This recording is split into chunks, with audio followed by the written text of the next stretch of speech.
आप सुन रहे हैं जगत गुरु तत्वदर्शी संत रामपाल जी महाराज द्वारा लिखित पुस्तक जीने की राह का पेज नंबर 85। सत्संग में जाने से बड़ी आपत्ति टल जाती है। परमेश्वर कबीर जी कहते हैं, संत शरण में आने से आई टले बला, जय भाग्य में सूली हो कांटे में टल जाए। भावार्थ, समर्थ कबीर परमेश्वर के कृपा पात्र सच्चे गुरु यानी सतगुरु से दीक्षा लेने वाले भक्त भक्तमती की परमात्मा रक्षा करता है। यदि पूर्व जन्म के पाप के कारण साधक को मौत की सजा सूली यंत्र के द्वारा मिलनी भाग्य में लिखी हो, जो अत्यधिक पीड़ादायक होती है, तो परमात्मा उस साधक के उस मृत्यु दंड को समाप्त करके कुछ छोटा मोटा दंड जैसे पैर में कांटा लगना देकर टाल देता है। भयंकर दंड को नाम मात्र के दंड में बदल देता है, जो बहुत बड़ी बला यानी परेशानी थी। एक गांव में संत का आश्रम था, जो गांव से लगभग 2 किलोमीटर दूर बना था। उस गांव के कई परिवार संत जी के शिष्य थे। संत जी वर्ष में केवल 2 बार उस आश्रम में आते थे। उसके साथ कुछ स्थायी शिष्य भी आते थे। वह संत अपनी मंडली के साथ प्रत्येक बार 2 महीने उस आश्रम में रहता, फिर अन्य आश्रमों में जाता था। संत जी अपने कार्यक्रम के अनुसार 2 महीने के लिए आया हुआ था। उस गांव के भक्तों ने भोजन की व्यवस्था अपने अपने घरों से कर रखी थी। एक परिवार एक दिन का भोजन आश्रम वालों को घर बनाकर लाकर खिलाता था। प्रत्येक भक्त की इच्छा रहती थी कि अपने गुरुजी को उत्तम भोजन, खीर व सब्जी रोटी खिलाए।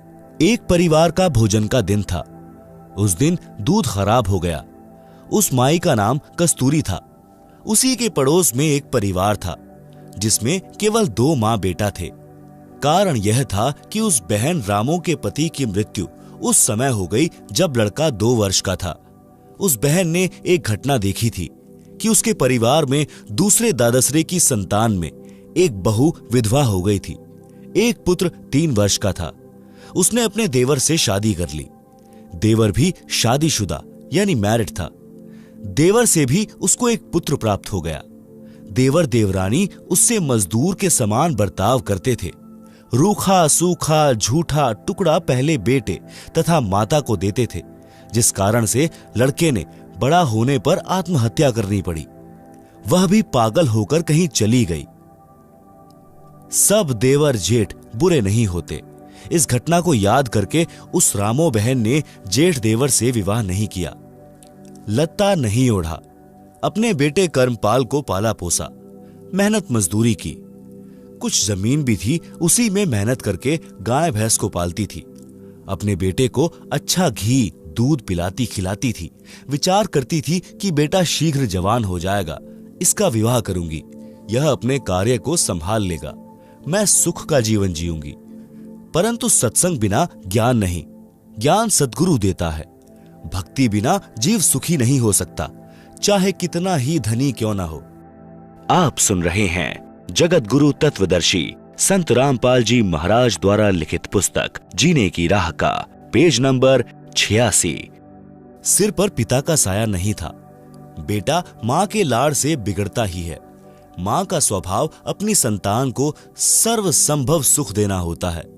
कहावत है कि रांड यानी विधवा का बेटा तथा रंडवे यानी विधुर की बेटी बिगड़ती यानी आवारा होती ही है। कारण पिता कार्यवश बेटी की गतिविधि पर ध्यान नहीं रख पाता।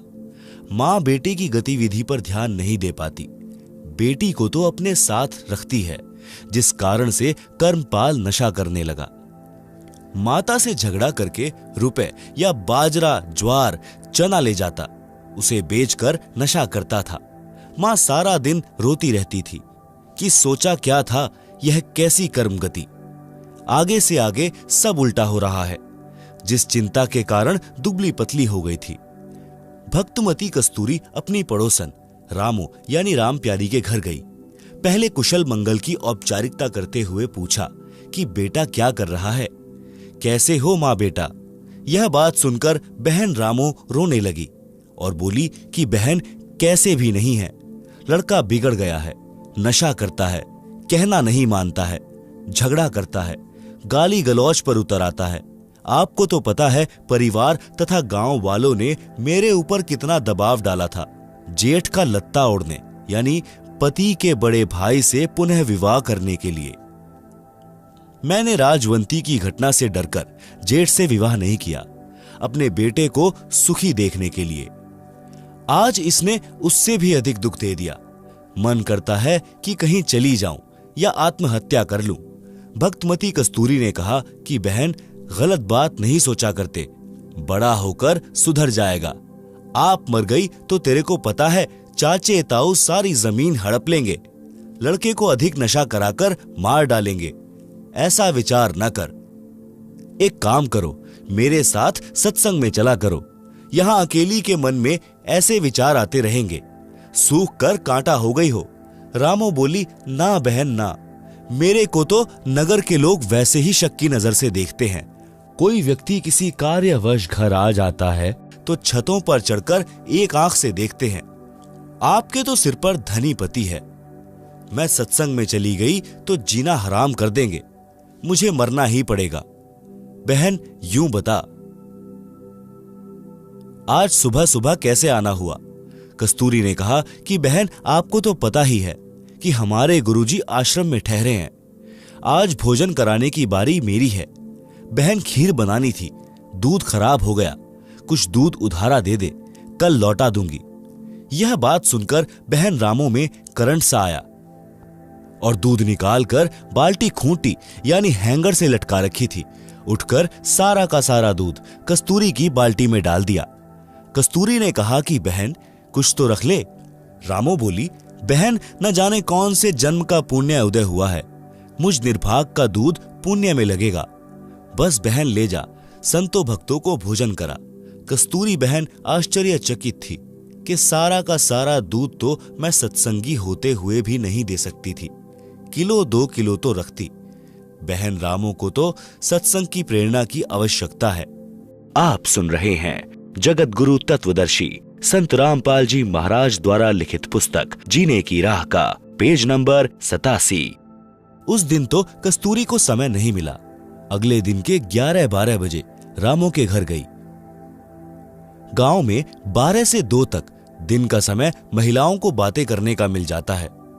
2 घंटे तक सत्संग की बातें जो गुरुजी से सुनी थी सारी बताई, परंतु लोक लाज के कारण रामो मानने को तैयार नहीं थी। बहन कस्तूरी ने बताया कि हे बहन, आपने मीराबाई का नाम सुना है? रामो बोली कि हां, कृष्ण जी की भक्तिन थी। कस्तूरी बोली कि वह मंदिर में जाती थी। ठाकुर परिवार में जन्म था। महिलाओं को घर से बाहर जाने पर प्रतिबंध था, परंतु मीराबाई ने किसी की परवाह नहीं की। फिर उसका विवाह राजा से हो गया। राणा जी धार्मिक विचार के थे। उसने मीरा को मंदिरों में जाने से नहीं रोका, अपितु लोक चर्चा से बचने के लिए मीरा जी के साथ 3-4 महिला नौकरानी भेजने लगा, जिस कारण से सब ठीक चलता रहा। कुछ वर्ष पश्चात मीरा जी के पति की मृत्यु हो गई। देवर राजगद्दी पर बैठ गया। उसने कुल के लोगों के कहने से मीरा को मंदिर में जाने से मना किया, परंतु मीराबाई जी नहीं मानी, जिस कारण से राजा ने मीरा को मारने का षड्यंत्र रचा। विचार किया कि ऐसी युक्ति बनाई जाए कि यह भी मर जाए और बदनामी भी ना हो। राजा ने विचार किया कि इसे कैसे मारे। राजा ने कहा कि सपेरे एक ऐसा सर्प ला दे कि डिब्बे को खोलते ही खोलने वाले को डंक मारे और व्यक्ति मर जाए। ऐसा ही किया गया। राणा जी ने अपने लड़के का जन्मदिन मनाया। उसमें रिश्तेदार तथा अन्य गणमान्य व्यक्ति आमंत्रित किए। राजा ने मीरा जी की बांदी यानी नौकरानी से कहा कि ले, यह बेशकीमती हार है, मेरे बेटे का जन्मदिन है, दूर दूर से रिश्तेदार आए हैं। मीरा को कह दे कि सुंदर कपड़े पहनकर इस हार को गले में पहन ले, नहीं तो रिश्तेदार कहेंगे कि अपनी भाभी जी को अच्छी तरह नहीं रखता। मेरी इज्जत बेइज्जती का सवाल है। बांदी ने उस आभूषण के डिब्बे को मीराबाई को दे दिया और राजा का आदेश सुना दिया। उस आभूषण के डिब्बे में विशैला काले सफेद रंग का सर्प था। मीरा ने बांदी के सामने ही उस डिब्बे को खोला। उसमें हीरे मोतियों से बना हार था। मीराबाई ने विचार किया कि यदि मैं हार नहीं पहनूंगी तो व्यर्थ का झगड़ा होगा। मेरे लिए तो यह मिट्टी है, यह विचार करके मीरा जी ने वह हार गले में डाल लिया। राजा का उद्देश्य था कि आज सर्प डंक से मीरा की मृत्यु हो जाएगी तो सबको विश्वास हो जाएगा कि राजा का कोई हाथ नहीं है। हमारे सामने सर्प डसने से मीरा की मृत्यु हुई है। कुछ समय उपरांत राजा मंत्रियों सहित तथा कुछ रिश्तेदारों सहित मीरा के महल में गया तो मीराबाई जी के गले में सुंदर महंगा हार देखकर राणा बौखला गया और बोला, बच्चलन, यह हार किस यार से लाई है? मीराबाई जी के आंखों में आंसू थे। बोली कि आपने ही तो बांदी के द्वारा भिजवाया था, वही तो है। बांदी को बुलाया तथा पूछा कि वह डिब्बा कहाँ है। बांदी ने पलंग के नीचे से निकाल कर दिखाया, यह रहा राजा जी जो आपने भेजा था। राजा वापिस आ गया। राजा ने सोचा कि अब की बार इसको विष मैं अपने सामने पिलाऊंगा, नहीं पिएगी तो सिर काट दूंगा। आप सुन रहे हैं जगत गुरु तत्वदर्शी संत रामपाल जी महाराज द्वारा लिखित पुस्तक जीने की राह का पेज नंबर 88। मीराबाई को विष से मारने की व्यर्थ कोशिश। एक सपेरे से कहा कि भयंकर विष ला दे जिसे जीभ पर रखते ही व्यक्ति मर जाए। ऐसा विष लाया गया। राजा ने मीरा से कहा कि यह विष पी ले, अन्यथा तेरी गर्दन काट दी जाएगी। मीरा ने सोचा कि गर्दन काटने में तो पीड़ा होगी, विष पी लेती हूं। मीरा ने विष का प्याला परमात्मा को याद करके पी लिया, लेकिन उन्हें कुछ नहीं हुआ। सपेरा बुलाया और उससे कहा कि यह नकली विष लाया है।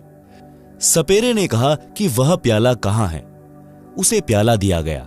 सपेरे ने उस प्याले में दूध डालकर एक कुत्ते को वहीं पिला दिया। कुत्ता दूसरी बार जीभ भी नहीं लगा पाया था, मर गया।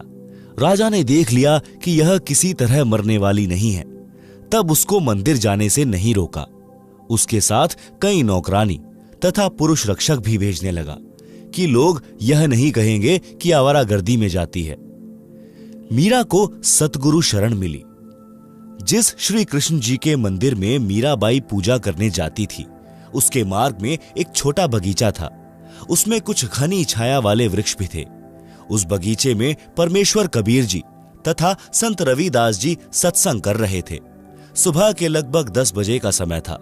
मीरा जी ने देखा कि यहाँ परमात्मा की चर्चा या कथा चल रही है, कुछ देर सुनकर चलते हैं। परमेश्वर कबीर जी ने सत्संग में संक्षिप्त सृष्टि रचना का ज्ञान सुनाया। कहा कि श्री कृष्ण जी यानी श्री विष्णु जी से ऊपर अन्य सर्वशक्तिमान परमात्मा है। जन्म मरण समाप्त नहीं हुआ तो भक्ति करना न करना समान है। जन्म मरण तो श्री कृष्ण जी श्री विष्णु जी का भी समाप्त नहीं है, उसके पुजारियों का कैसे होगा? जैसे हिंदू संत जन कहते हैं कि गीता का ज्ञान श्री कृष्ण अर्थात श्री विष्णु जी ने अर्जुन को बताया। गीता ज्ञान दाता गीता अध्याय 2 श्लोक 12, अध्याय 4 श्लोक 5, अध्याय 10 श्लोक 2 में स्पष्ट कर रहा है कि हे अर्जुन, तेरे और मेरे बहुत जन्म हो चुके हैं, तू नहीं जानता, मैं जानता हूं। इससे स्वसिद्ध है कि श्री कृष्ण जी का भी जन्म मरण समाप्त नहीं है, यह अविनाशी नहीं है। इसीलिए गीता अध्याय 18 श्लोक 62 में गीता बोलने वाले ने कहा है कि हे भारत, तू सर्वभाव से उस परमेश्वर की शरण में जा। उस परमेश्वर की कृपा से ही तू सनातन परम धाम को तथा परम शांति को प्राप्त होगा। परमेश्वर कबीर जी के मुख कमल से ये वचन सुनकर परमात्मा जी के लिए भटक रही आत्मा को नई रोशनी मिली। सत्संग के उपरांत मीराबाई जी ने प्रश्न किया कि हे महात्मा जी, आपकी आज्ञा हो तो शंका का समाधान करवाऊं। कबीर जी ने कहा कि प्रश्न करो बहन जी। आप सुन रहे हैं जगत गुरु तत्वदर्शी संत रामपाल जी महाराज द्वारा लिखित पुस्तक जीने की राह का पेज नंबर 89।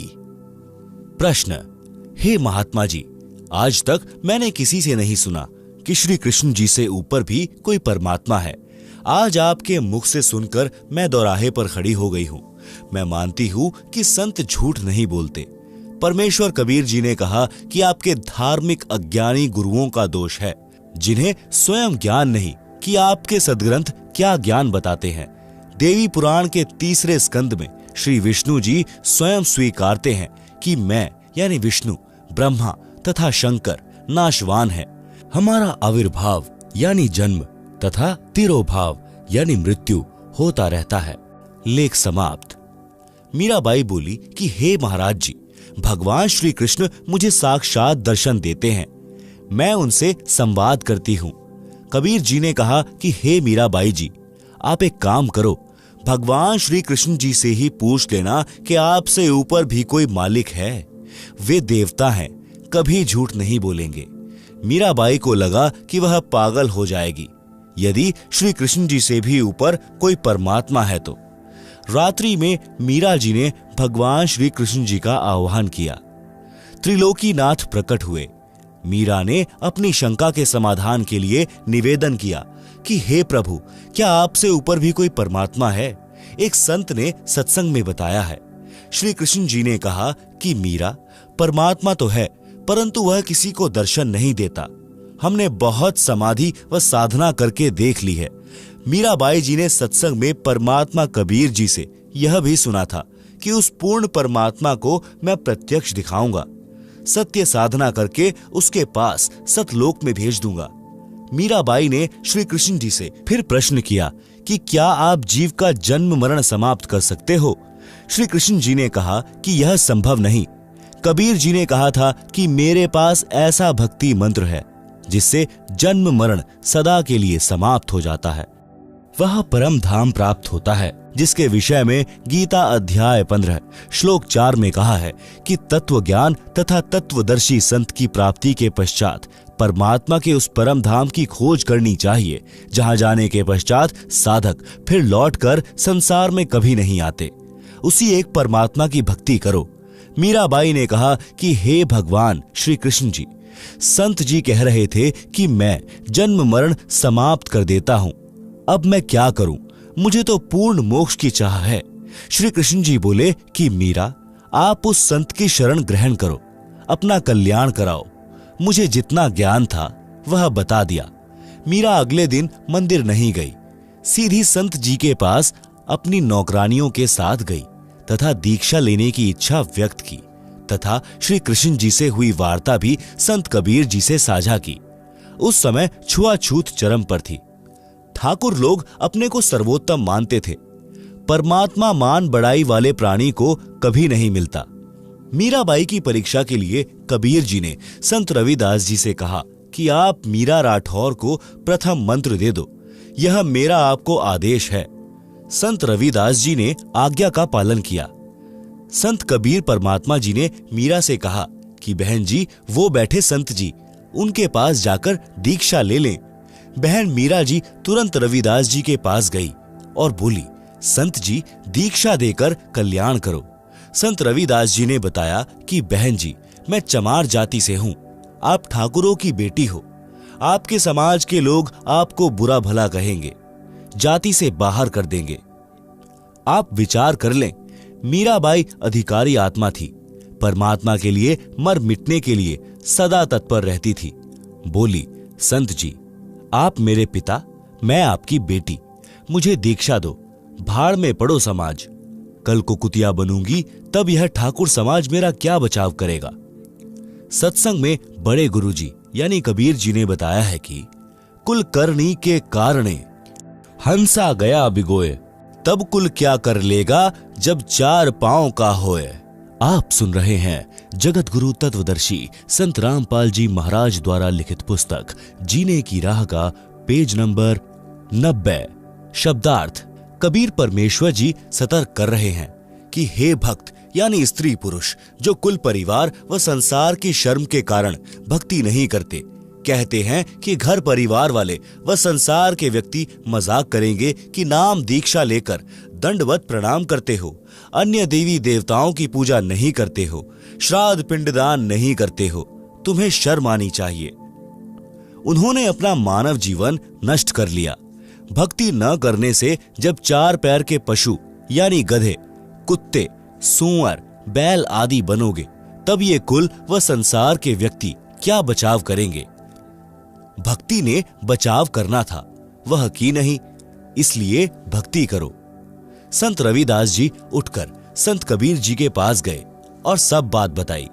परमात्मा बोले कि देर न कर, ले आत्मा को अपने पाले में, उसी समय संत रविदास जी ने बहन मीरा को प्रथम मंत्र केवल 5 नाम दिए। ये 5 नाम शरीर में बने कमलों को खोलने वाले हैं, राधा स्वामी पंथ वाले नहीं हैं, तथा न दामा खेड़ा वाले गद्दी से दिए जाने वाले हैं। उनसे भिन्न मोक्ष में सहयोगी मंत्र हैं। मीराबाई को बताया कि यह इनकी पूजा नहीं है, इनकी साधना है। इनके लोक में रहने के लिए, खाने पीने के लिए जो भक्ति धन चाहिए है वह इन मंत्रों से ही मिलता है। यहाँ का ऋण उतर जाता है, फिर मोक्ष के अधिकारी होते हैं। परमात्मा कबीर जी तथा संत रविदास जी वहां 1 महीना रुके। मीराबाई पहले तो दिन में घर से बाहर जाती थी, फिर रात्रि में भी सत्संग में जाने लगी, क्योंकि सत्संग दिन में कम तथा रात्रि में अधिक होता था। कोई दिन में समय निकाल लेता, कोई रात्रि में। मीरा के देवर राणा जी मीरा को रात्रि में घर से बाहर जाता देखकर जल भुन गए, परंतु मीरा को रोकना तूफान को रोकने के समान था। इसलिए राणा जी ने अपनी मौसी जी यानी मीरा की माता जी को बुलाया और मीरा को समझाने के लिए कहा कि इसने हमारी इज्जत का नाश कर दिया। बेटी माता की बात मान लेती है। मीरा की माता ने मीरा को समझाया। मीरा ने उसका तुरंत उत्तर दिया। शब्द सत्संग में जाना मीरा छोड़ दे, आए म्हारी लोग करें तकरार।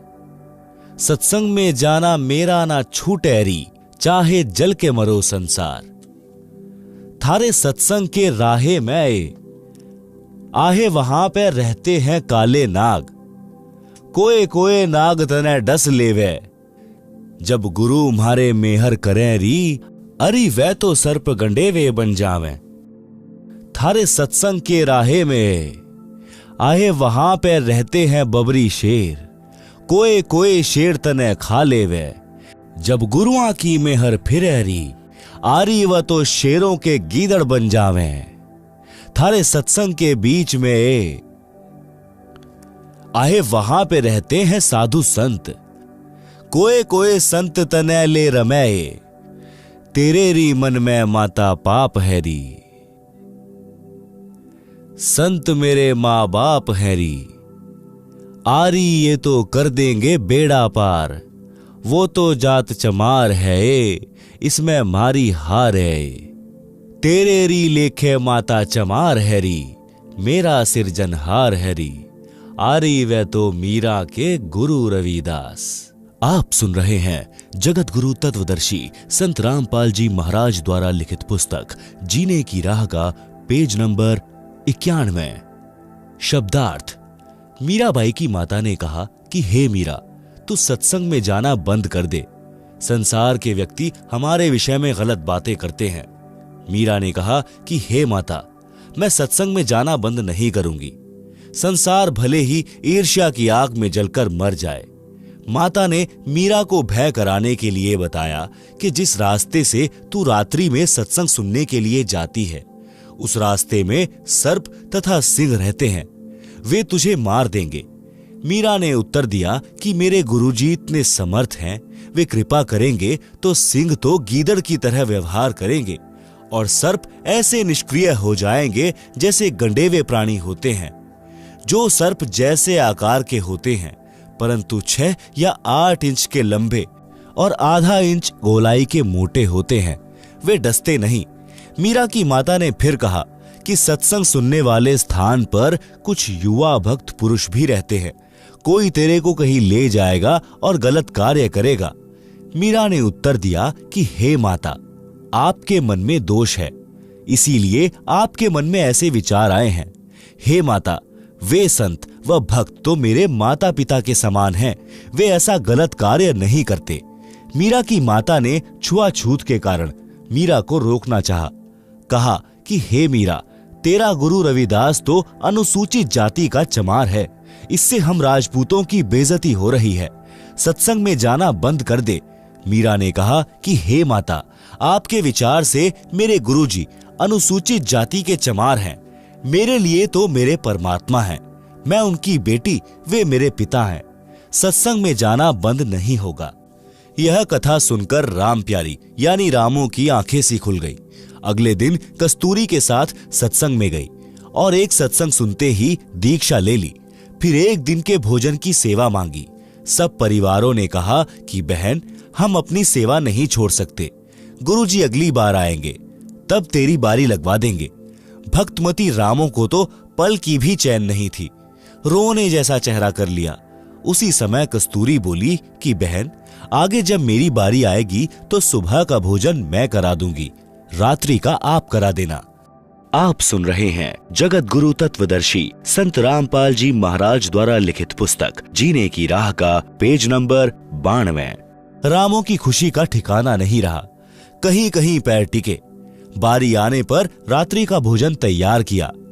खीर, हलवा, सब्जी, मांडे यानी पतले रोटी फुलके बनाए। परंतु लीला सद्गुरु की, रामों को तेज बुखार हो गया। शरीर अंगार की तरह जलने लगा, एक कदम भी चलने की हिम्मत नहीं रही। उसी समय रामों का लड़का आ गया। बहन रामो ने कहा कि बेटा, आज मेरा एक काम कर दे, तेरा जिंदगी भर एहसान नहीं भूलूंगी। बेटा, मैंने गुरु बनाया है, आज रात्रि का भंडारा तेरी ताई भक्तमती कस्तूरी की बारी से मांग कर लिया है। बेटा देख, मेरे को तेज बुखार हो गया है, बदन आग की तरह जल रहा है, चलने की हिम्मत नहीं है। लड़का बोला कि मुझे समय नहीं है, मैं ना देकर आऊं भोजन आश्रम में। माताजी, आप उस आश्रम में ना जाया करो, मुझे आपके बारे में बहुत कुछ सुनना पड़ता है। यह सुनकर भक्तमती रामो फूट फूट कर रोने लगी। लड़के को दया आई, परंतु झुंझलाकर बोला, कहाँ है भोजन, दे आता हूं। रामो बहन तुरंत उठी और सब भोजन दे दिया। लड़का उस भोजन को एक तसले में रखकर आश्रम में ले गया। रामो गुरुजी से बार बार निवेदन करती थी कि गुरुजी, लड़का नशा करता है, घर की ठौर बिटोड़ा कर रखा है, बात नहीं मानता, उसको भी शरण में ले लो महाराज। अगले दिन लड़के को आश्रम में देखकर अन्य भक्त तथा भक्तमती कहने लगे कि गुरुजी ने सुन ली रामो दुखिया की, बेटा स्वयं भोजन लेकर आ गया। गुरुजी को पता चला तो हर्ष हुआ कि बेटी रामो बस की, सुन ली भगवान ने। लड़का बोला, महाराज जी, मेरी माता जी को ज्वर हो गया है, मैं भेजा हूं, भोजन करो। संत जी भोजन के लिए बैठ गए और सोचा, लड़का पहली बार आया है, कुछ ज्ञान सुना दूं। संत जी ने कहना शुरू किया कि बेटा, माता पिता की सेवा करनी चाहिए, उनकी आज्ञा का पालन करना चाहिए, मोक्ष के लिए गुरु बनाकर सत्य भक्ति करनी चाहिए। नशे ने तो बड़े बड़े घर उजाड़ दिए। लड़का तो जला भुना बैठा था, उसे तो पल पल की देरी महसूस हो रही थी, क्योंकि उस रात्रि में उसने अपने साथी चोरों के साथ राजा के घर में चोरी करने जाना था। रात्रि के 12 बजे से बाहर मंदिर में इकट्ठा होकर चोरी करने जाना था। उनकी कल्पना थी कि रानियों के महंगे महंगे हार होते हैं, वे चुरा कर लाएंगे, माला माल हो जाएंगे। इसलिए लड़का संत जी से बोला कि बाबा जी, जल्दी भोजन खा लें, मुझे शिक्षा की आवश्यकता नहीं है। संत जी को अच्छा सा नहीं लगा। मन में विचार किया कि रामो वास्तव में दुखी है इस शैतान से। खाना खाते ही बिना बर्तन धोए बर्तन उठाकर चल पड़ा नगर की ओर। आधे रास्ते से अधिक तय करने के पश्चात उसके पैर में मोटी शूल यानी कीकर का कांटा लग गई। पैर में बहुत पीड़ा हुई, चलने में भी कठिनाई हुई। जैसे तैसे घर आया। आंगन में बर्तन पटक कर लगा अपनी माता को उल्हाने देने। आज ही तेरे गुरुजी के दर्शन किए, आज ही मेरे भाग फूट गए, मेरे पैर में कांटा लग गया, मैं चलने लायक भी नहीं रहा। आज के पश्चात आश्रम की ओर मुख करके भी न सोऊं। रामो का बुखार हल्का हो चुका था। शीघ्र उठी और कांटा लगे पैर को धोया। उसके ऊपर तेल की गाद यानी तेल के नीचे जमा मैल को कपड़े से बांध दिया और सुबह कांटा निकलवाने की योजना बनाई।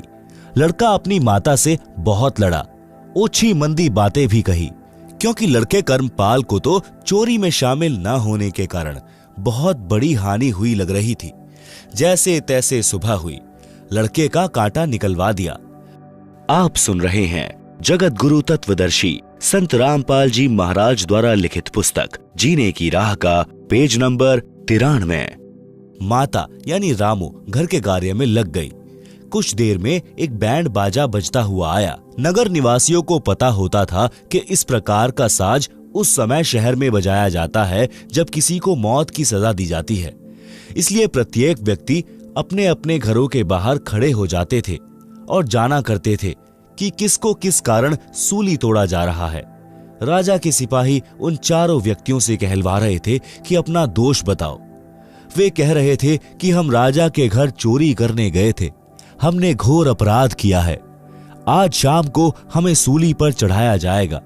कोई सुनता हो तो कभी ऐसी गलती ना करना। कर्मपाल को अपने साथी चोरों को पहचानते देर नहीं लगी और माजरा भी समझ गया। रामो बोली कि ठीक हुआ, और करना चोरी, तुम्हें यही सजा चाहिए थी, करके खाया नहीं जाता। रामो अपने घर में चली गई। कर्मपाल द्वार पर भयभीत स्थिति में डरा डरा सा खड़ा रहा। फिर घर में जाकर जोर जोर से रोने लगा। रामो ने देखा कि कर्मपाल क्यों रो रहा है। पूछा कि बेटा क्या हो गया? कांटा भी निकल गया, अब क्या दर्द हो रहा है? कर्मपाल उठा और अपनी माता के सीने से लिपट गया। बोला, माँ, भला हो आपके गुरुजी का, जिसने तेरे बेटे की सूली की सजा कांटे में टाल दी। माँ, आज तेरा बेटा सूली चढ़ना था, माँ आप कैसे जीवित रहती? रामो बोली कि मेरा बेटा क्या चोर है? क्यों टूटता सूली? चोरों को सजा मिलती है। कर्मपाल बोला, हाँ माँ, तेरा बेटा चोर था। आज के बाद कसम है माँ तेरी, कभी नशा नहीं करूंगा, आपके साथ सत्संग में चला करूंगा, आपके साथ घर के काम में हाथ बटाऊंगा। मैं अपनी जिंदगी में अपनी माँ को कभी दुखी नहीं करूंगा। रामो बोली कि रे निकम्मे, चोरी भी तो करने लग गया था। लड़का बोला कि हाँ माँ, पक्का चोर हो गया था। धन्य है आपके सतगुरु, धन्य है मेरी माँ, जिसे ऐसे महापुरुष की शरण मिली है। माँ आज ही चल, मुझे दीक्षा दिलाकर ला। रामो तुरंत लड़के को भक्तमती कस्तूरी के पास ले गई। सब वृतांत बताया। कस्तूरी भी सब कार्य छोड़कर उनके साथ आश्रम में गई और गुरुजी का धन्यवाद किया। सब घटना को बताया, लड़के को नाम दिलाया। एक अन्य गांव के सत्संगी परिवार की लड़की से कर्मपाल का विवाह हो गया। पूरा परिवार सत्संग में आने लगा तथा सेवा करके सुखी जीवन जीने लगा। रामो तो सत्संग के रंग में ऐसी रंगी, जब जब सतगुरुजी मंडली समेत आकर आश्रम में रुकते, वह तो सुबह चली जाती, देर शाम को आती और सेवा करती, बर्तन साफ करती, गुरुजी के वस्त्र धोती। सत्संग का तो एक शब्द भी नहीं छोड़ती थी। एक समय सर्दी का मौसम था। सुबह 10 बजे सत्संग शुरू हुआ। आप सुन रहे हैं जगत गुरु तत्वदर्शी संत रामपाल जी महाराज द्वारा लिखित पुस्तक जीने की राह का पेज नंबर 94।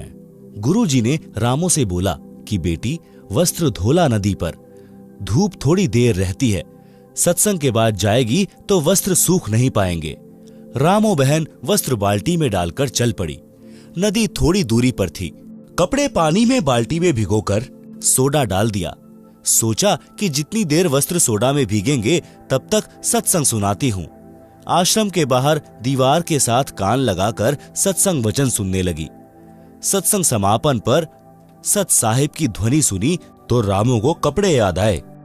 दौड़ी दौड़ी नदी की ओर चली और डरी हुई थी कि आज तो गलती हो गई, गुरुजी के वचन की अवहेलना हो गई, मेरे ऊपर डांट पड़ेगी।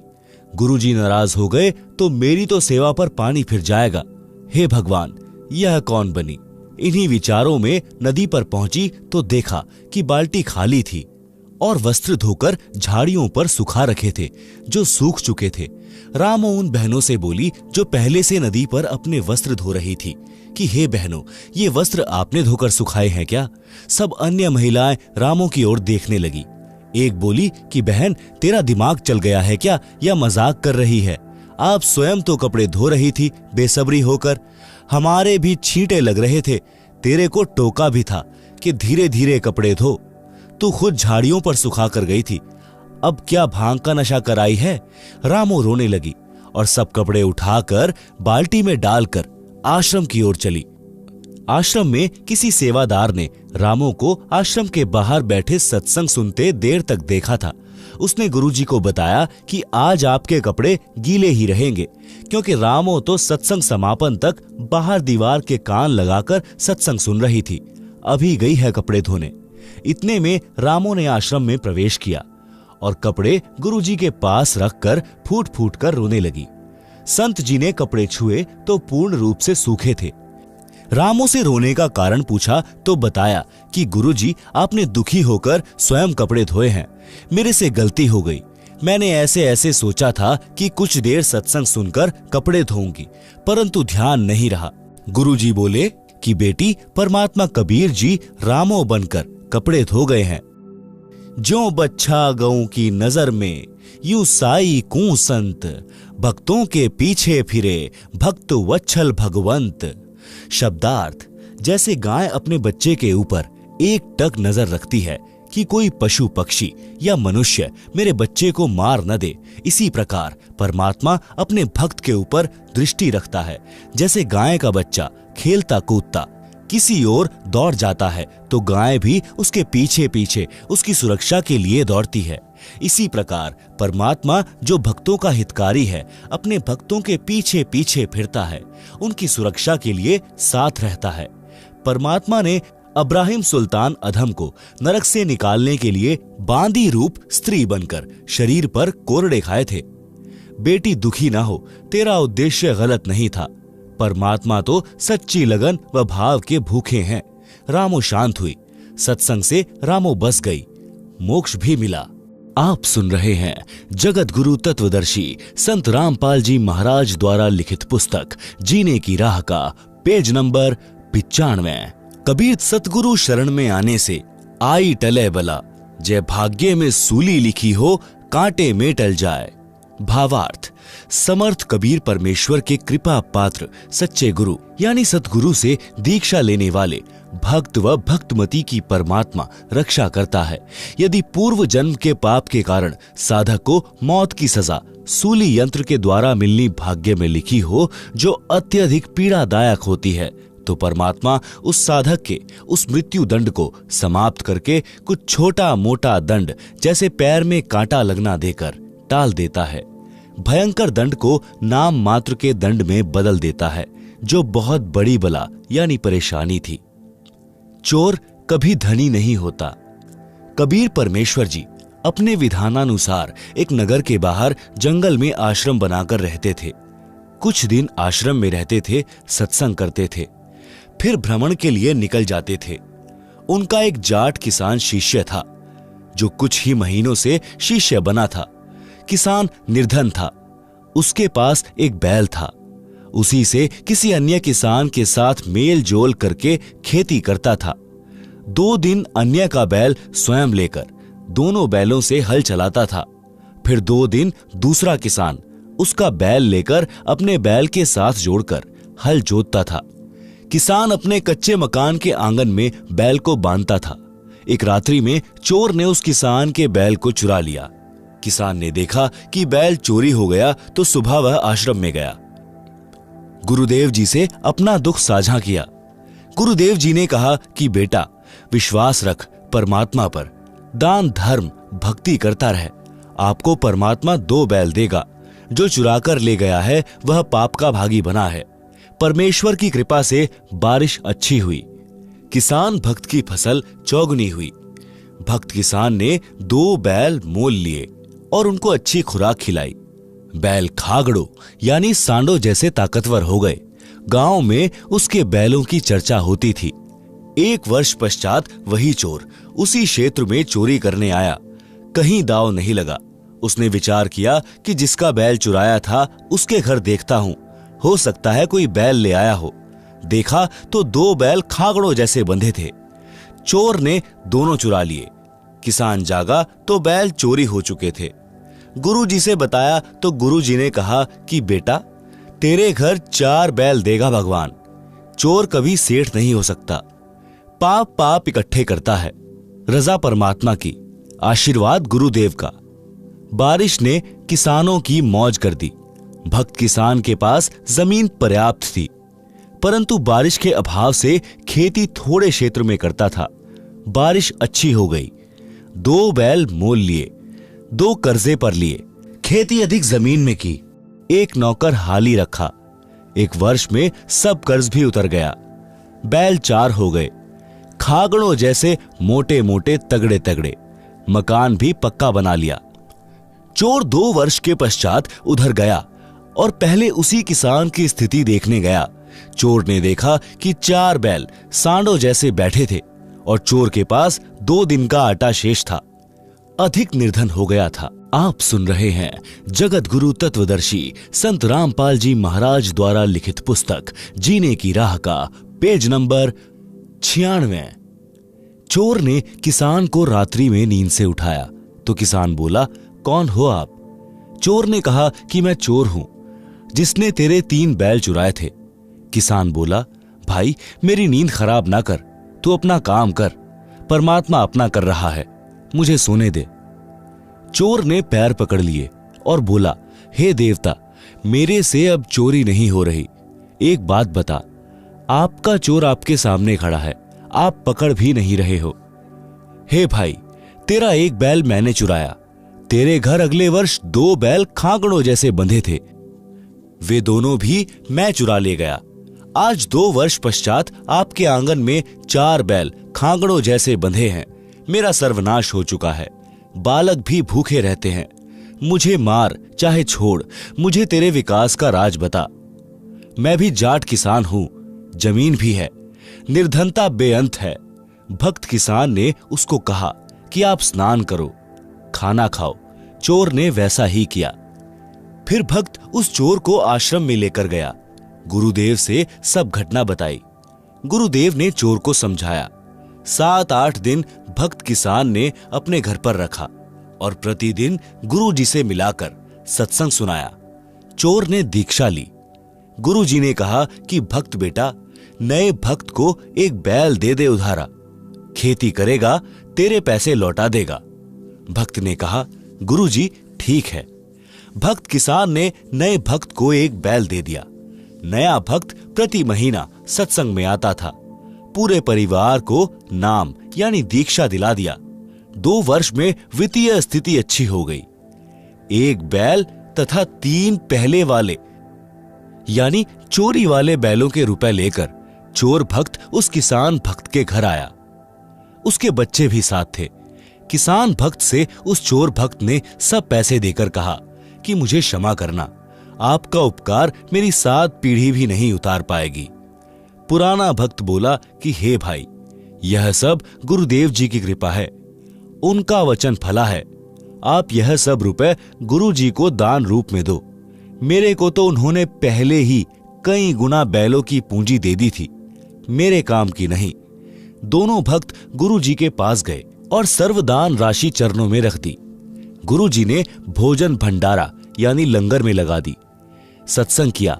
इस प्रकार चोरी का धन मोरी में जाता है, भक्त सदा फलता फूलता है। संस्कार छूत के रोग की तरह फैलते हैं। अच्छे तथा बुरे संस्कार संक्रमण रोग की तरह फैलते हैं। जैसे भक्त के हाथ से बोए गए बीज में भी भक्ति संस्कार प्रवेश होते हैं। जो उस अन्न को खाता है उसमें भी भक्ति की प्रेरणा होती है। यदि कोई नशा करने वाला तथा किसी प्रकार के अन्य विचारों को मन में मंथन करता हुआ हाली बीज बोता है तो उस बीज में भी उसके विचार प्रवेश होते हैं जो उस अन्न को खाने वाले को प्रभावित करते हैं। उदाहरण, एक बहन ने गुरु दीक्षा ले रखी थी। उसके घर पर गुरुजी आए तथा साथ में एक शिष्य भी था। उस बहन की बहन भी किसी कार्यवश उसी दिन आ गई। आप सुन रहे हैं जगत गुरु तत्वदर्शी संत रामपाल जी महाराज द्वारा लिखित पुस्तक जीने की राह का पेज नंबर 97। उसका दामाद मृत्यु को प्राप्त हो गया था। लड़की के छोटे छोटे बच्चे थे। वह बहुत चिंतित थी। रह रहकर विचार उठ रहे थे कि बेटी का निर्वाह कैसे होगा। बेटी तो उजड़ गई। देवर जेठ किसी के नहीं होते। बच्चों को कौन पालेगा? हे भगवान, यह क्या बनी? कौन से जन्म का पाप आड़े आ गया? उपदेशी बहन भोजन बनाने लगी तो उसकी बहन उसकी सहायता करने लगी।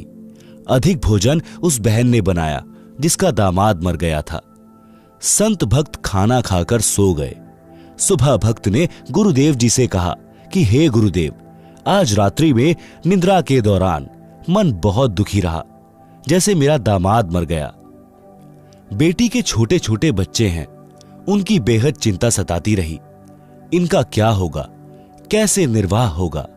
गुरुजी ने अपनी शिष्या से पूछा कि बेटी, रात्रि का भोजन किसने बनाया था? उसने उत्तर दिया कि मेरी छोटी बहन आई है, उसने बनाया था। संत ने पूछा कि उसको कोई कष्ट है क्या? शिष्या ने उत्तर दिया कि गुरुदेव, कष्ट तो बहुत ज्यादा है। लड़की के छोटे छोटे बच्चे हैं, दामाद की मृत्यु हो गई है। सारा सारा दिन मेरी बहन इसी चिंता में रहती है। दिन में कई कई बार यह कहती रहती है कि बेटी का क्या होगा, कैसे बच्चों का पालन करेगी। गुरुजी ने शिष्य को बताया कि उस बेटी के विचार भोजन में प्रविष्ट हुए और खाने वाले को प्रभावित किया। मेरे को भी यही परेशानी सारी रात रही थी। इसी प्रकार यदि भक्ति, नाम स्मरण या आरती या संतों की वाणी का मनन करते करते भोजन बनाया जाए तो खाने वाले में वे सुसंस्कार, अच्छी प्रेरणा करते हैं। भक्ति की रुचि बढ़ती है। कोई हाली गाने रागनी गाता हुआ बीज बोता है या खाना बनाने वाली गाने या रागनी गाते हुए भोजन बनाती है तो उस अन्न में वे संस्कार प्रवेश हो जाते हैं। उसे खाने वाले का स्वभाव भी उसी प्रकार बकवाद करने को प्रेरित होता है, जिसका परिणाम वर्तमान 1997 के आसपास में दिखाई दे रहा है। अच्छाई में कम, बुराई में अधिक संख्या में मानव लगा है। यदि संतों की वाणी, पाठ, आरती, स्मरण करने वालों की संख्या अधिक हो जाएगी तो वातावरण भक्तिमय हो जाएगा। प्रत्येक व्यक्ति के मन में भक्त जैसे भाव उपजेंगे। उस वातावरण को बनाने के लिए घर घर में आरती, रामायणी तथा नित्य नियम चलना चाहिए।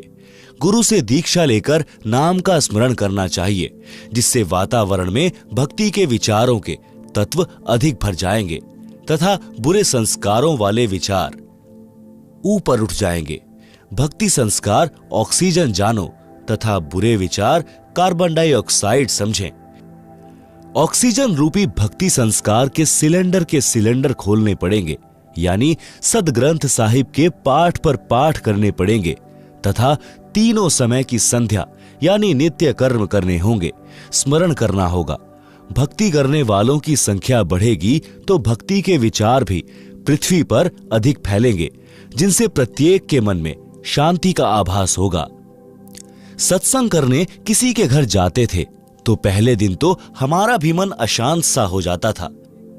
फिर प्रत्येक भक्त अपनी अपनी रामायणी, सुबह के नित्य नियम, शाम की आरती तथा स्मरण करते।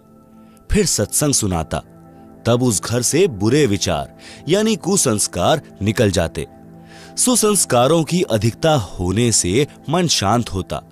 जब हम सत्संग या पाठ करके अगले गांव जाने लगते थे तो पूरा परिवार रोने लग जाता था। उनको इतनी शांति संत व भक्तों के संग में मिलती थी। उन संस्कारों का प्रभाव महीनों रहता है। यदि नाम लेकर प्रतिदिन की तीनों संध्या व स्मरण परिवार के लोग करने लग जाएं तो वह शांति सदा बनी रहती है। जो बीड़ी हुक्का में तमाकू यानी तंबाकू पीता है और वह बीज बोता है तो उस अन्न में भी तमाकू की वासना यानी सूक्ष्म तत्व प्रवेश कर जाते हैं। उस अन्न को खाने वाले में भी तमाकू सेवन करने की प्रेरणा बन जाती है, जिस कारण से नशा तेजी से युवाओं में बढ़ रहा है। जब तक बच्चे हैं तब तक तो पिता, चाचा, ताऊ, दादाजी के डर से तंबाकू सेवन नहीं करते, परंतु युवा होते ही वे संस्कार प्रबल हो जाते हैं और नशे की आदत शीघ्र पड़ जाती है। मेरा उद्देश्य है कि मानव समाज से नशा तथा अन्य सर्व बुराई जड़ से समाप्त करके धरती पर स्वर्ग बनाऊं। परमात्मा कबीर जी का कहा वचन साकार हुआ देखना चाहता हूं। उन्हीं की प्रेरणा व शक्ति से यह अनमोल कार्य सफल हो सकता है। यह दास तथा मेरे अनुयायी सच्ची नीयत से इस मिशन की सफलता के लिए प्रयत्नशील हैं। सफलता की पूरी आशा है। आप सुन रहे हैं जगत गुरु तत्वदर्शी संत रामपाल जी महाराज द्वारा लिखित पुस्तक जीने की राह का पेज नंबर 98। सांसारिक ची चू में ही भक्ति करनी पड़ेगी। एक थानेदार घोड़ी पर सवार होकर अपने क्षेत्र में किसी कार्यवश जा रहा था। ज्येष्ठ यानी जून का महीना, दिन के 1 बजे की गर्मी। हरियाणा प्रांत। एक किसान रहट से फसल की सिंचाई कर रहा था। बैलों द्वारा कोल्हू की तरह रहट को चलाया जाता था। बाल्टियों की लड़ी यानी चैन जो पुली यानी चक्री के ऊपर चलती थी, जिससे कुएं से पानी निकलकर खेत में जाने वाली नाली में गिरता था। रहट के चलने से जोर जोर की ची चू की आवाज हो रही थी। दरोगा तथा घोड़ी दोनों प्यास से व्याकुल थे। थानेदार ने पानी पीने तथा घोड़ी को पिलाने के लिए रहट की ओर प्रस्थान किया। रहट से हो रही जोर जोर की ची चू की आवाज से घोड़ी भड़क यानी डरकर दूर भाग गई। थानेदार ने किसान से कहा कि इस ची चू को बंद कर। किसान ने बैलों को रोक दिया। रहट चलना बंद हो गया। कुएं से पानी निकलना बंद हो गया। जो पानी पहले निकला था उसे जमीन ने अपने अंदर समा लिया। दरोगा घोड़ी को निकट लाया तो देखा कि नाली में पानी नहीं था। दरोगा ने कहा कि हे किसान, पानी निकाल। किसान ने बैल चला दिए। रहट से ची चू की आवाज और पानी दोनों चलने लगे। घोड़ी फिर फड़क गई और 1 एकड़ यानी 200 फुट की दूर पर जाकर रुकी। दरोगा ऊपर बैठा था। दरोगा ने फिर कहा कि किसान, शोर बंद कर। किसान ने बैल रोक दिए। पानी नाली से जमीन में जाते ही समाप्त था। घोड़ी को निकट लाया। पानी नहीं मिला तो फिर पानी निकालने का आदेश दिया। रहट चलते ही घोड़ी दौड़ गई। किसान ने कहा कि दरोगा जी, इस रहट की ची चू में ही पानी पीना पड़ेगा, नहीं तो दोनों मरोगे। दरोगा घोड़ी से उतरा। लगाम पकड़कर धीरे धीरे घोड़ी को निकट लाया। चलते रहट में ही दोनों ने पानी पिया और जीवन रक्षा की। इसलिए सांसारिक कार्यों को करते करते ही भक्ति, दान, धर्म स्मरण करना पड़ेगा। अवश्य कीजिए। आप सुन रहे हैं जगत गुरु तत्वदर्शी संत रामपाल जी महाराज द्वारा लिखित पुस्तक जीने की राह का पेज नंबर 99। अब भक्ति से क्या होगा? आयु तो थोड़ी सी शेष है। जिला जींद में गांव मनोरपुर में भक्त राम कुमार जी के घर 3 दिन का पाठ तथा सत्संग हो रहा था। गांव में पुरुष सत्संग को पाखंड मानते हैं, क्योंकि पुराने जमाने में सत्संग का आयोजन वृद्ध स्त्रियां करती थी। रात्रि में सत्संग करती थी। दिन में पुत्र वधू को, भाई भतीजों को गालियों से कोसती यानी बद्दुआ देती थी। कोई कोई तो दूसरे के बिटोड़े से गोसे यानी उपले तक चुरा लेती थी। कभी पकड़ी जाती थी तो बदनामी होती थी। इसी तरह की घटनाओं से सत्संग नाम से लोगों को एलर्जी थी। भक्त राम कुमार जी के पूरे परिवार ने दीक्षा ले रखी थी। उनको पता था कि यह सत्संग भिन्न है। जब राम कुमार जी के पिताजी को पता चला कि हमारे घर में बड़ा बेटा सत्संग करा रहा है, तो बहुत बेइज्जती मानी और सोचा कि गांव क्या कहेगा। इसलिए वह वृद्ध 3 दिन तक अपने बड़े बेटे के घर पर नहीं आया। छोटे बेटे के घर चौबारे में रहा। दिन में खेतों में चला जाए, रात्रि में चौबारे में हुक्का पीवे और दुख मनावे कि ये कैसे दिन देख रहा हूं। रात्रि में दास यानी लेखक ने सत्संग किया। लाउड स्पीकर लगा रखा था। राम कुमार के लड़के को पता था कि दादाजी ऊपर चौबारे में हैं। उसने एक स्पीकर का मुख दादाजी के चौबारे की ओर कर दिया। सत्संग का वचन सुनना वृद्ध की मजबूरी बन गई। 2 दिन सत्संग सुनकर वृद्ध तीसरे दिन पाठ के भोग पर राजकुमार जी के घर आ गया। राजकुमार जी की पत्नी ने बताया कि मैंने सोचा था कि बूढ़ा बात बिगाड़ने आया है, महाराज जी को गलत बोलेगा। पाठ का भोग लगने के पश्चात राजकुमार जी के पिताजी मेरे सामने बैठ गए और कहने लगे, महाराज जी, मैं तो इस सत्संग से घना नाराज था, परंतु 2 दिन आपकी बात सुनी, मेरे को झंझोड़ कर रख दिया। मैंने तो मनुष्य जीवन का पूरा ही नाश कर दिया। मैंने 8 एकड़ जमीन और मोल ली। दोनों बेटों को पाला पोसा। दिन रात खेती के काम में लगा रहा। आपके विचारों से पता चला कि मैंने तो जीवन नाश कर दिया। अब 75 वर्ष की आयु हो चुकी है। अब भक्ति से क्या बनेगा? यह बात कहकर वह वृद्ध रोने लगा। हिचकी लग गई। मैंने उसे सांत्वना देते हुए कहा कि आप विश्वास करो, अब भी कुछ नहीं बिगड़ा है। एक उदाहरण तो गुरु जी से इस दास यानी रामपाल दास ने सुना था। बताया कि जैसे कुएं में बाल्टी छूट गई हो और उसकी नेजू यानी रस्सी जो बाल्टी से बांधी जाती है, जिससे बाल्टी द्वारा कुएं से पानी निकाला जाता है।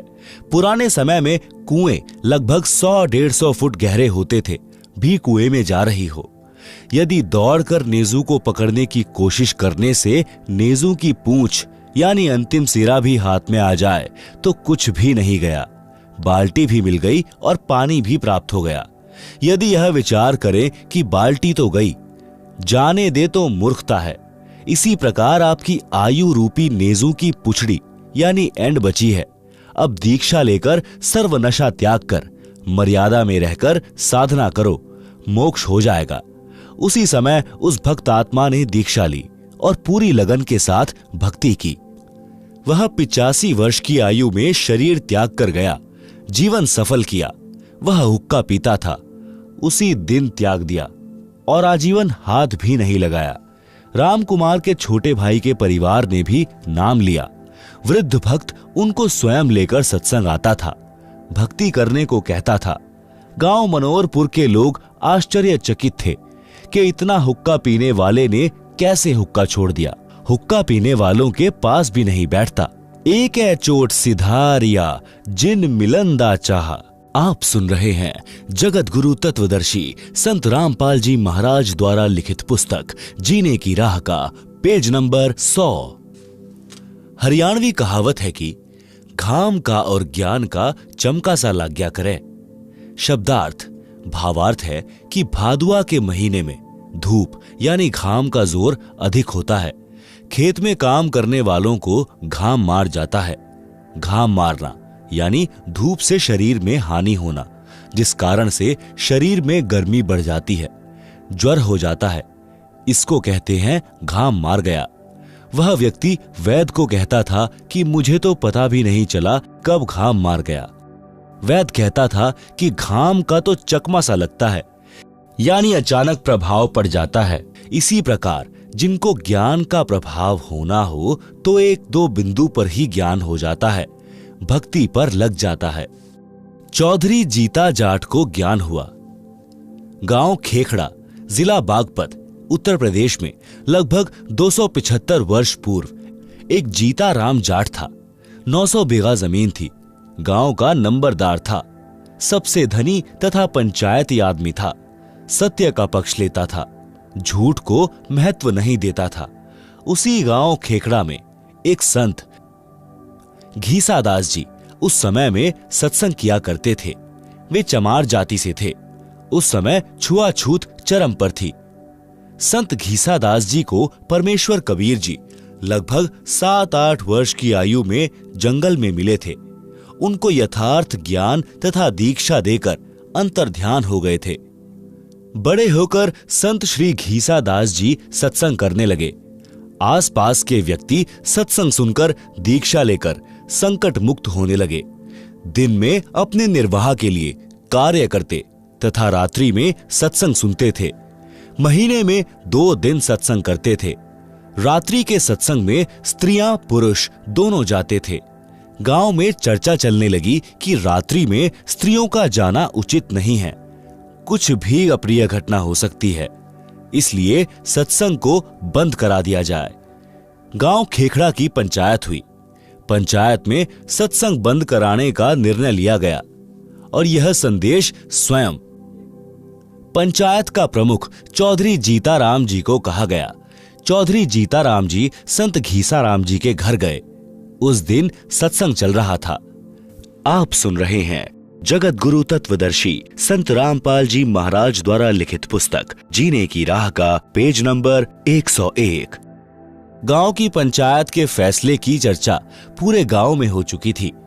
जब चौधरी जीताराम जी पहुंचे तो सत्संग श्रोताओं को लगा कि चौधरी साहब जाट दिमाग के हैं, संत जी से झगड़ा करेंगे। जीताराम जी घर से लाठी लेकर चले थे, जो रास्ते में एक वृक्ष के साथ खड़ी करके आगे चले।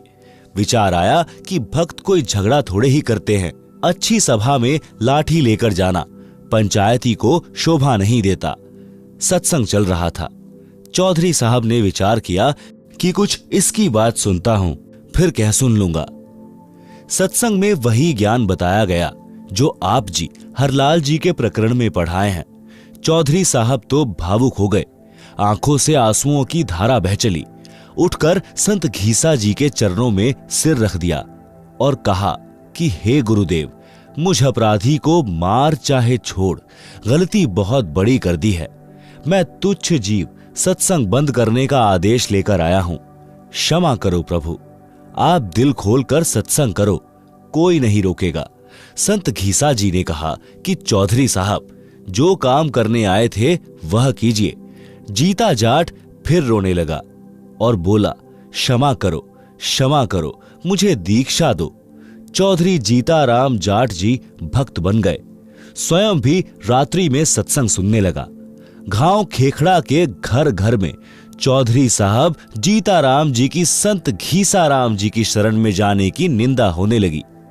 कहने लगे, संत घीसाराम सेवड़ा है, जादू जंत्र जानता है, गांव के चौधरी पर तांत्रिक क्रिया करके अपने वश कर लिया है, सम्मोहन जंत्र मंत्र जानता है। चौधरी जीताराम जी के घर वाले, लड़के तथा भाई, चाचा ताऊ सब जीताराम जाट तथा घीसाराम संत के विरोधी हो गए। गांव वाले चौधरी जीताराम से कहने लगे कि चौधरी साहब, बुढ़ापे यानी वृद्धावस्था में आप भी बिगड़ गए। चौधरी जीताराम जी को आध्यात्मिक धाम मार गया था, यानी ज्ञान का प्रबल प्रभाव हो गया था। वह कहते थे कि हे गांव वालों, मेरे तो भाग्य जाग गए जो मैं भक्त बन गया और आपकी नजर में बिगड़ गया। भगवान करे मेरे की ढब यानी तरह तुम सारे बिगड़ जाओ, बिना बिगड़े काम नहीं चलेगा।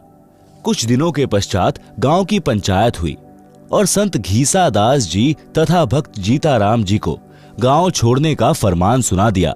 दोनों गुरु शिष्य तुरंत गांव छोड़कर दूर स्थान पर एक गांव में सत्संग करके जनता को समझाने लगे। बहुत से व्यक्ति अनुयायी हो गए। संतों के चले जाने के पश्चात गांव खेखड़ा में अकाल मृत्यु होने लगी। पंचायतियों के घरों में परमात्मा का प्रकोप प्रारंभ हो गया। किसी के चारे में आग लगे, किसी के पशु मरने लगे, किसी के परिवार में प्रेत बोलने लगे, किसी की बेटी विधवा हो गई, किसी को अधरंग की शिकायत। गांव में पशुओं में रोग फैल गया। गांव के कुछ व्यक्ति किसी बूझा पूछा करने वाले के पास गांव में हो रहे उपद्रव का कारण जानने के लिए गए। बूझा पूछा वाले ने बताया कि आपके गांव में 2 संत भक्त रहते थे, वे गांव से चले गए हैं। वे वापिस आएंगे तो गांव बसेगा, अन्यथा उजड़ जाएगा। उन व्यक्तियों ने गांव में आकर पंचायत करके सब बात बताई। गांव के गणमान्य व्यक्ति संत भक्त को वापस लाने के लिए उस गांव में गए। भक्त जीता दास ने गुरुजी घीसा दास जी से कहा कि लगता है गुरुदेव, यहां से भी निकलवाने गांव वाले आ गए हैं, देखो वे आ रहे हैं।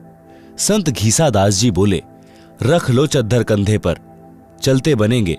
इतने में गांव के चौधरी निकट आ गए और अपने अपने सिर के साफे यानी खंड के संत घीसा व भक्त जीता जी के चरणों में रख दिए।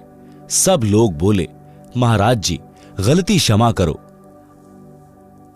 आपके आने के पश्चात गांव उजड़ने लग रहा है, बचाया जाए तो बचा लो, नहीं तो हम भी यहीं आपके पास ही रहेंगे।